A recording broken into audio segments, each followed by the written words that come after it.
आज दोपहर खोवाई जिले के जिलाधिकारी डीके चकमा ने जिलाधिकारी कार्यालय के कॉन्फ्रेंस हॉल में पत्रकार वार्ता का आयोजन किया। इस प्रेस कॉन्फ्रेंस में उन्होंने कहा कि नई वोटर लिस्ट का प्रकाशन 5 जनवरी 2023 को किया जाएगा।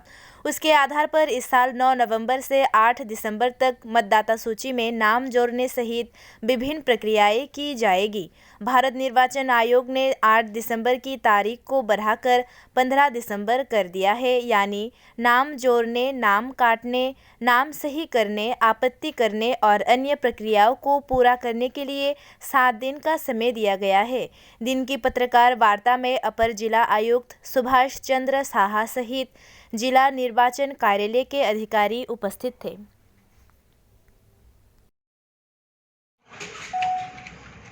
আমরা আজকে সাডেনলি আপনাদেরকে একটু বলেছি এই কারণে যে আমাদের অনগোয়িং যে সামারি রিভিশন 2023 ওটা ছিল 8 নভেম্বর থেকে 9 নভেম্বর থেকে 8 ডিসেম্বর পর্যন্ত, কিন্তু এটা ইলেকশন কমিশন অফ ইন্ডিয়া এটাকে এক্সটেনশন করেছে আরও 7 দিনের জন্য। অর্থাৎ এখন 15 ডিসেম্বর পর্যন্ত ক্লেমস অ্যান্ড অবজেকশনের ফর্ম জমা করা যাবে। তার অর্থ এই যে আমাদের গতকালকে এটা শেষ হয়েছিল অ্যাজ পার শিডিউল, এখন 9 থেকে 15 তারিখ পর্যন্ত আবার এক্সটেনশন হয়েছে।